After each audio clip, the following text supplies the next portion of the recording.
Good evening. Welcome back. Hopefully you've been finding our Monday night videos stimulating and educational. Tonight we're going to talk about something that patients ask us about all the time and we find to be an extraordinarily challenging area of focus, and that's how do we control hunger and appetite when we are trying to lose weight or just take good care of our bodies. So first of all, I just want to mention that hunger and appetite are very complex propositions. There's about 7 different areas of the brain that are involved in controlling hunger and appetite, and there's at least 20, if not more, different hormonal signals that control appetite and hunger regulation. So this is another reason why, if you caught our last video last week, Dr. Penn was talking about why it's so important to see a bariatrician, bariatric medical, non-surgical weight loss specialist like ourselves at Metamorphosis Physician-Assisted Weight Loss. Dr. Penn and I are board certified in bariatric medicine, and we understand these complex pathways and how to manipulate what we do and how we do it in order to help with these areas of difficulty. So what are some of the factors that contribute to hunger and appetite increase? A lot of times these are actually genetically determined factors that determine some of the physiology that I just mentioned earlier. The types of foods that we eat absolutely contribute to whether or not we're hungry or full and satiated. And also sometimes the people that we surround ourselves with can certainly affect how hungry we are, how much we eat, how little we eat. Sometimes it has nothing to do with our own internal signals of hunger and fullness. It's the influence of external cues. Another big one is emotional stress. Or emotional triggers that can contribute to making you feel more inclined to eat, whether you're hungry or not. And another area that's often overlooked is sleep. Having good quality sleep and enough quantity, so getting enough sleep can absolutely contribute to hunger, because many of the hormones that are controlling hunger are secreted when we're sleeping or awake or have had enough sleep. So that's an important factor. And then medications and our medical problems, making sure that there's not medications that are contributing to our increased hunger. So I want to take a moment just to kind of break down each of these and show you how we counsel our patients to treat each of them. And certainly give us a call at Metamorphosis to learn more and have more in-depth instruction on how to control your hunger and appetite. So I want to talk a little bit about genetics. Now, we have been over the last few years using epigenetic studies testing at our office, and we are now offering this to not only our patients but the general public to help understand a little bit better. For example, do I have components of the obesity gene? Do I have the gene that predicts what type of exercise is best for me, or what type of behavioral challenges I may have, like a sweet tooth or not liking certain vegetables? This is actually now easily predicted in a genetic test.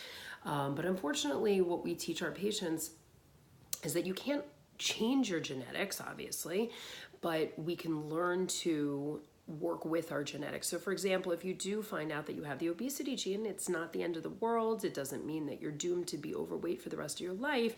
It just means, okay, I have this information and now I really have to pay closer attention and take even more care of my body and my health, because I know that I'm at greater risk for developing overweight and obesity.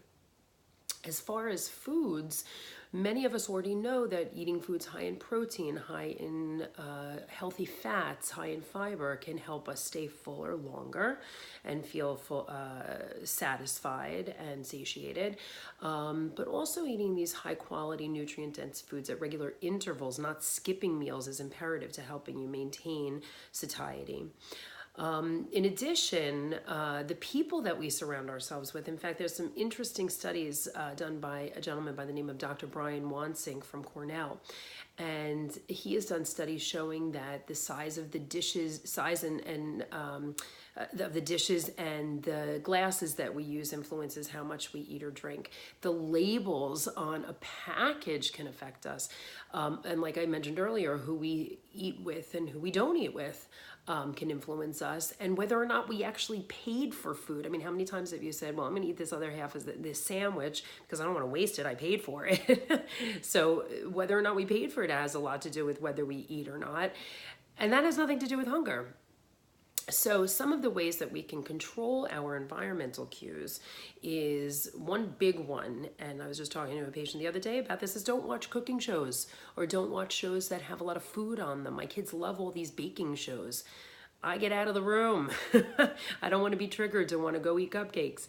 Another big one is the break room at your office or at your job. You don't want to suddenly find yourself in there when you're just getting a glass of water and there's these cookies calling you or cupcakes.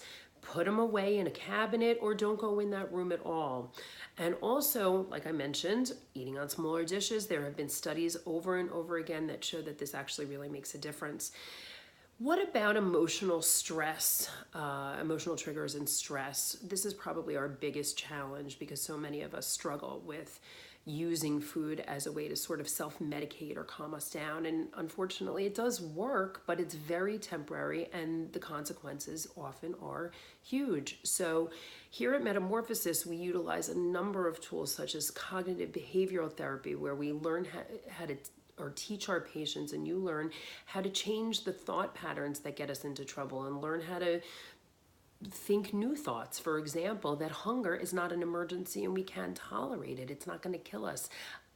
Unless it's been weeks, there's not a chance that a few hours of being hungry are going to kill you. And of course, unless you're diabetic, big disclaimer. The other thing is we've been using a lot of tools, ancient tools from many forms of ancient wisdom, like meditation, excuse me, mindfulness, deep breathing techniques. And Dr. Penn is just finishing up her spring session of the Mind Body Medicine course that is ever growing popular. In fact, we even have patients repeating the course. It's so powerful. And she'll be doing that again in the fall. Stay tuned. And we are rolling out the most exciting mindfulness program that you will ever find. It's mind-blowing, and that's going to be starting with me, Dr. Hugel, also in the early fall. Stay tuned for that as well. And finally, I just want to mention that many times medications, medical problems can often stand in the way of us being full and satisfied. They can lead us to feeling hungrier. And again, a very important reason why seeing a board-certified bariatrician or bariatric physician is so important on your weight loss journey or your weight maintenance journey. And we have those skills at Metamorphosis. And I'll also mention that we have pharmaceutical tools, medications. There's about 6 or 7 of them that are now FDA approved for appetite control, and they're very effective, but they're just simply tools in the arsenal of all the other tools we mentioned. We have to do it all, and we have to hit this disease from all angles. So hopefully you found this informative. You took away a few important tools. And if you're interested in a free consultation, come and look at our website, Medimorph, MEDIMORPH, weightloss.com. Check out our Facebook page, our YouTube videos. Our Facebook page is Metamorphosis Weight Loss Dr. Hugel. And we have an Instagram page now under Metamorphosis, so check us out. Give us a call, 732-389-0131. Comment below, ask any questions, and hopefully we will be seeing you soon. And we'll definitely see you next week, next Monday, for another great informative video. Have a great day. Bye-bye.